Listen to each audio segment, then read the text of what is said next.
stopped walking in the forest after this night. Before I start, there's something important you need to know about me.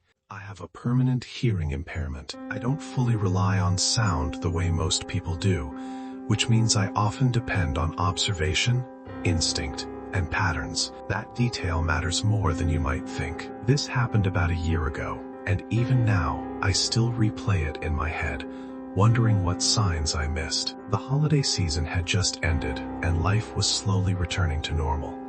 I live in a quiet residential area in southern Quebec, where the backyards blend directly into a dense stretch of forest.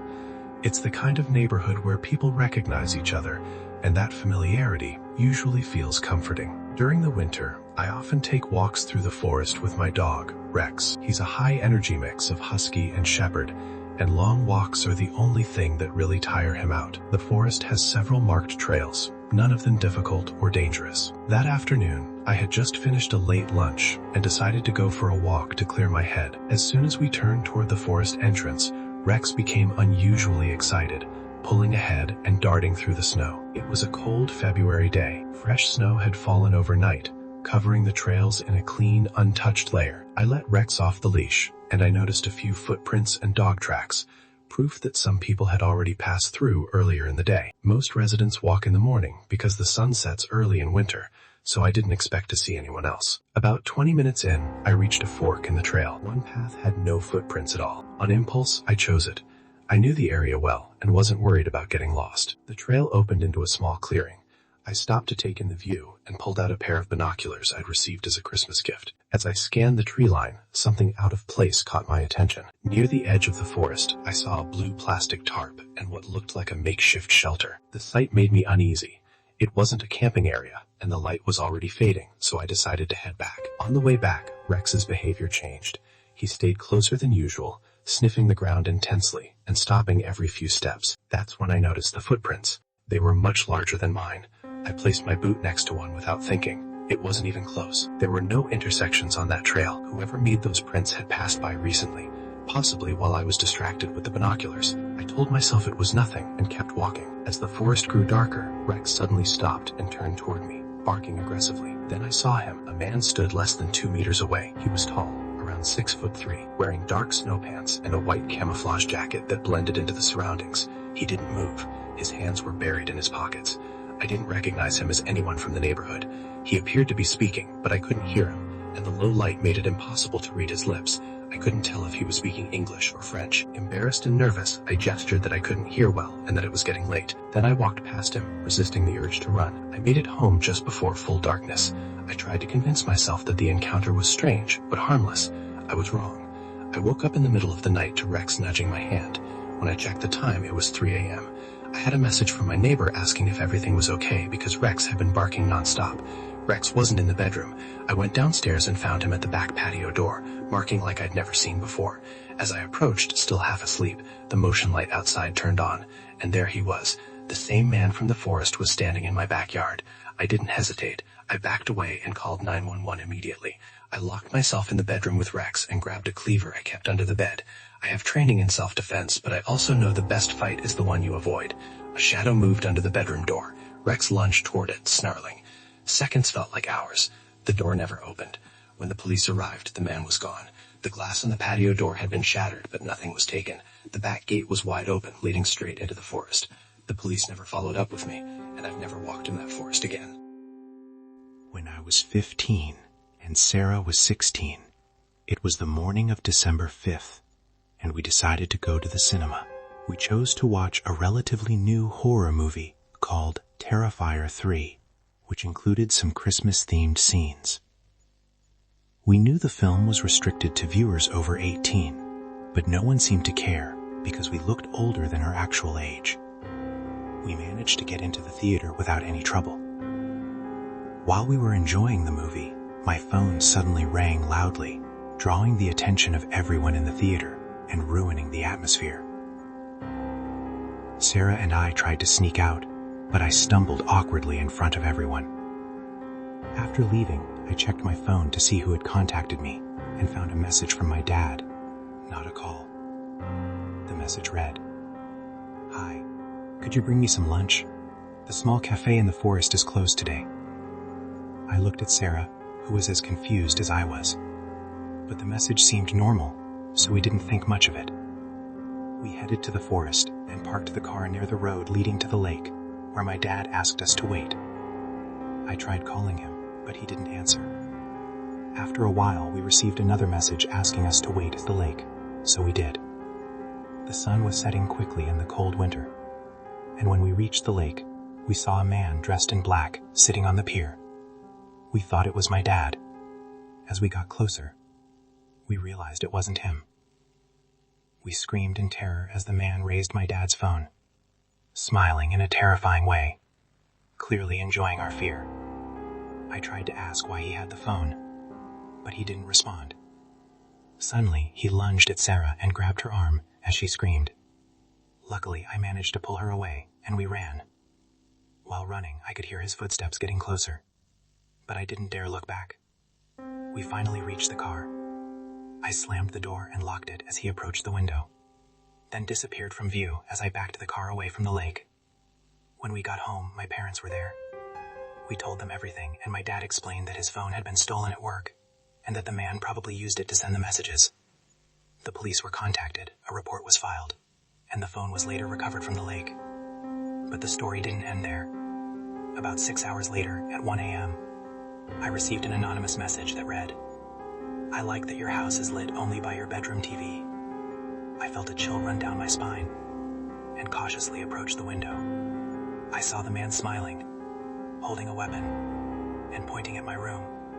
I screamed and pulled myself away from the window. The glass shattered, and my mom rushed in and held us as I screamed in terror.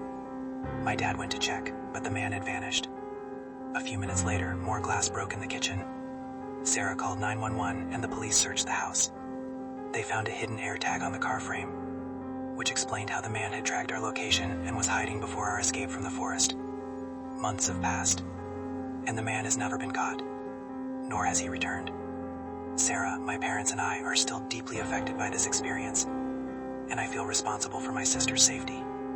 Since that day, I've become much more cautious and no longer go to isolated places, no matter how familiar or beautiful they may seem. It had been a long and exhausting day at work. I was working from home during the height of the COVID-19 pandemic in 2021, and I was supposed to travel to visit my family up north after months of not seeing them. The Zoom meeting finally ended after about 3 hours, an hour and a half after everyone else had already arrived at my parents' house, and I felt the pressure of being a bit late for dinner. Before leaving, I poured myself 2 cups of coffee and grabbed my bag and notebook. I knew the journey ahead would be long and difficult, and that I would need all my focus. When I opened the front door, I was shocked by the amount of snow that had accumulated throughout the day. The wind was whipping violently, and the cold stung my face immediately. The ground was covered with at least 2 meters of snow, and the roads were nearly impassable due to the storm. I was driving an old Kia without anti-lock brakes, so I had to be extremely careful. Still, I increased my speed slightly on the highway, around 70 kilometers per hour, which was far from safe given the icy conditions. I arrived at my parents' house around 9 in the evening. The warmth inside and the smell of dinner from the kitchen helped calm my nerves. I joined my family for the meal, chatting about old stories and everyday events, laughing a little despite our general fatigue. After dinner, I had another cup of tea and started preparing for the drive back home. As I stepped outside, I noticed the snow had thickened even more, with a fresh layer covering the road. There were no lights along the way, no houses, no street lamps, just the reflection of my car headlights on the dense snow. I drove cautiously, but as I approached a sharp curve, the car suddenly began to slide on the frozen snow. I tried to regain control, but everything happened too quickly. The car crashed into a tree, and the airbag deployed with a loud explosion. My body shook in shock, but thankfully I wasn't seriously hurt. The car was completely destroyed, and the front hood was buried in snow. I tried calling roadside assistance, and they told me it could take around 40 minutes to arrive due to the bad weather, advising me to stay in the car and avoid risking going outside. I called my father and explained the situation. He agreed to come immediately to help. While waiting, the wind howled around me, and I started hearing faint footsteps crunching through the snow. I couldn't tell where they were coming from, but they seemed distant at first, slowly approaching. I opened the car door and looked around. The sounds stopped abruptly, only to be replaced by strange noises, like wet, squishy movements. I focused on the tree line and saw a shadowy movement, but the darkness made it impossible to see clearly. I shouted shakily, "Is anyone there?" The sound stopped, and no one responded. I tried to calm myself and returned to the car, locking the doors tightly. Not a minute later, I heard new footsteps approaching, followed by a loud thump on the front window, as if a rock had been thrown. I stepped out cautiously and saw footprints surrounding the car, disappearing into the forest. I noticed drops of blood in the snow and felt my stomach turn. I opened the glove compartment, took out my 9mm pistol, and cautiously followed the trail of blood across the snow. I stopped at a dark mass behind the trees. I couldn't make out what it was, and prayed it wasn't human. I turned on my phone as a flashlight, and what I saw made my blood run cold. A fully slaughtered deer, its head missing entirely. I decided to return to the car. When I sat in the front seat, I froze. The deer's head was now on the passenger seat, staring at me. I got into the car and drove for a few minutes before seeing approaching headlights. It was my father's car. He stopped immediately and asked what was happening. I explained everything, though he seemed skeptical at first, unable to grasp the horror I had just experienced. We went together to the damaged car. The footprints were still visible around it, but the deer's body and head had vanished. Only a large bloodstain remained on the seat, and faint traces in the snow showed where it had been dragged away. Eventually, the tow truck arrived and took the car away. I didn't want to call the police. I was far too exhausted from the night, the cold, and the terror I had just lived through. Even today, I still don't know who or what was in that forest that night, or what their intentions were. Perhaps it was just to scare me, or perhaps something far worse was planned. Something lurking in the shadows, watching, waiting for the right moment.